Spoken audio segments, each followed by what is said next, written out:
Royal Challengers Bengaluru.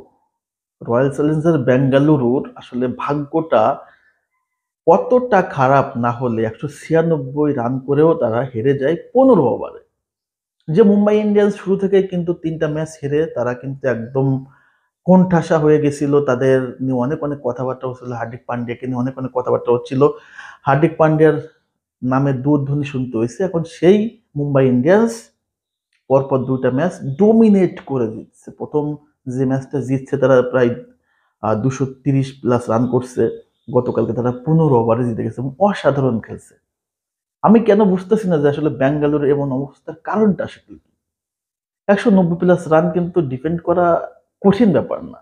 যেখানে কিন্তু আমি যদি দেখি ব্যাঙ্গালোর বোলিং লাইন আপ, সেখানে রিস টোপলি অনেক চমৎকার বলার, তারপর হচ্ছে মোহাম্মদ সিরাজ, আকাশদীপ, এই বলারগুলো থাকতে, ম্যাক্সওয়েল, এই বলারগুলো থাকতে ব্যাঙ্গালোর কেন এত বারবার হারতেছে? কেন আসলে সমস্যাটা কোথায়? আর ব্যাঙ্গালোর ব্যাটিং লাইন আপটা যদি দেখেন তাহলে আমরা দেখতে পাবো আসলে বিরাট কোহলি কালকে আসলে রান পায় না, 9 বলে 3 রান করছে।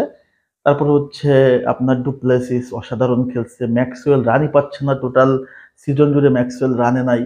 নতুন কালকে সুযোগ পেল উইল জ্যাক্স, সেও কিন্তু 6 বলে 8 করছে। না, ব্যাঙ্গালোরের আসলে অবস্থাটা খুবই বাজে। ব্যাটিং লাইন আপের তাদের যে লাইন আপ, তাদের রান প্রতি ম্যাচে অন্তত 230-40 হওয়ার কথা, সেটা তো হচ্ছেই না। বলাররাও বাজে করতেছে।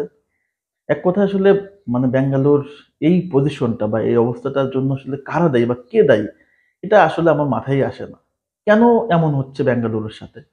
এত চমৎকার একটা দল, এত ব্যালেন্স একটা দল, এত চমৎকার চমৎকার বিদেশি প্লেয়ার, ফরেন প্লেয়ার, দেশি প্লেয়ার ভালো, বিরাট কোহলির মতো প্লেয়ার রয়েছে, ম্যাক্সওয়েলের মতো প্লেয়ার রয়েছে। যে ওয়াংখেড়ে স্টেডিয়ামে ম্যাক্সওয়েল পিটায় দলা করে ফেলছিল, সেই মাঠে কিন্তু আসলে ম্যাক্সওয়েল রান পাচ্ছে না। অসুস্থ শরীর নিয়ে যেখানে 200 রান করে, সেখানে সুস্থভাবে আসলে 0 রান করে ফেলছে। তো এটা আসলে দায়ভারটা কার? বা কি সমস্যা? নাকি প্লেয়ারদের ভিতরে আসলে কোনো কুন্দল চলতেছে, নাকি কোনো আত্মবিশ্বাসের সমস্যা? কি সমস্যা এটা কিন্তু আসলে ফাইন্ড আউট করা আমার আপনার পক্ষে সম্ভব না। প্লেয়াররা যদি পারফরমেন্স না করতে পারে আসলে কোর্সও বা কি করবে? ম্যানেজমেন্ট বা কি করে বলেন? ম্যানেজমেন্ট তো বলে না যে তোমরা ম্যাচটা হেরে যাও। বলে? বলার তো সুযোগ নাই। অপরদিকে মুম্বাই ইন্ডিয়ান্স প্রথম 3টা ম্যাচ হেরে তারা দুর্দান্ত কামব্যাক করতেছে এবং এই জায়গা থেকে যদি মুম্বাই কাপ নিয়ে যায় অবাক হওয়ার কিছু নাই। তো মুম্বাই যথেষ্ট ব্যালেন্স একটা টিম। ঈশান কিষান, রোহিত শর্মা, তারপর হার্দিক পান্ডিয়া, অসাধারণ টিম ডেভিড, মোহাম্মদ নাবি, অসাধারণ তাদের আসলে লাইন আপ, বলারও অনেক ভালো। তো এইভাবে আসলে মানে ব্যাঙ্গালোরের জন্য খারাপ লাগে, বিশেষ করে বিরাট কোহলির জন্য খারাপ লাগে।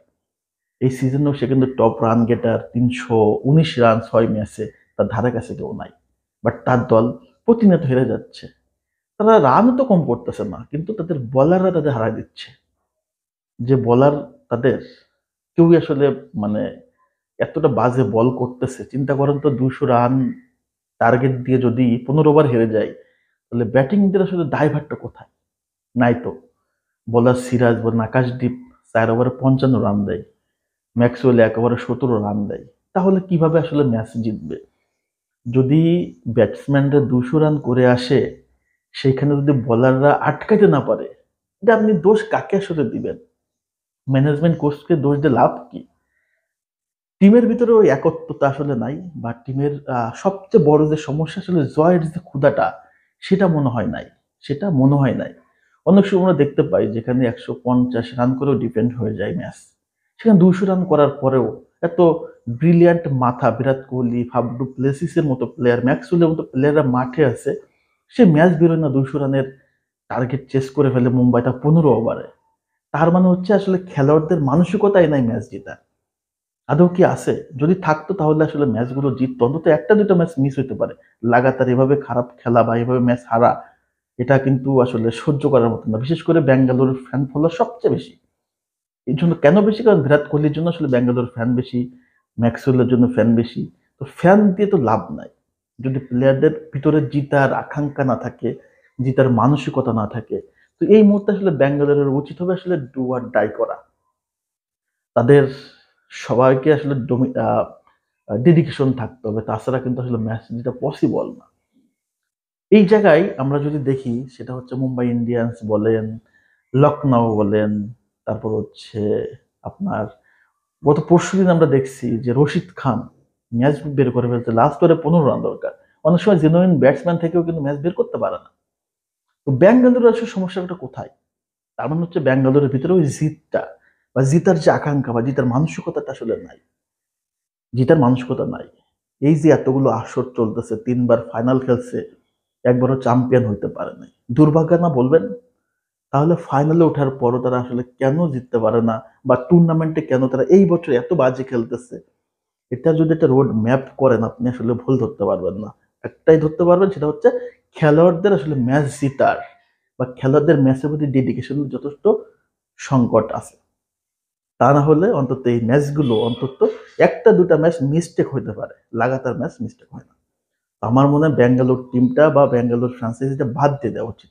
এই টিমের একটা কোফা আছে, এই নামে একটা কোফা আছে, এই নামে একটা কোফা আছে। আগে ছিল ব্যাঙ্গালোর, রয়্যাল চ্যালেঞ্জার্স ব্যাঙ্গালোর, এবার নতুন করে বেঙ্গালুরু অ্যাড করছে। লুরু দিয়ে আসলে কাজ হইতেছে না, কাজ যেটা হওয়ার হচ্ছে না। তো আলটিমেটলি কি করা উচিত?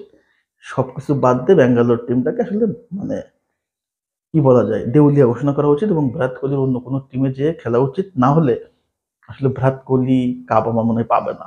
এবার তো সুযোগই নাই, এবার তো আসলে কোয়ালিফায়ার করার সুযোগই নাই। তারা যেভাবে খেলতে, তাদের টিম যেভাবে খেলতে, তাদের বোলার যেভাবে আসলে রান মেশিন হয়ে গেছে, যেখানে ব্যাটসম্যানের রান করে সেখানে বোলাররা হয়ে গেছে রান মেশিন।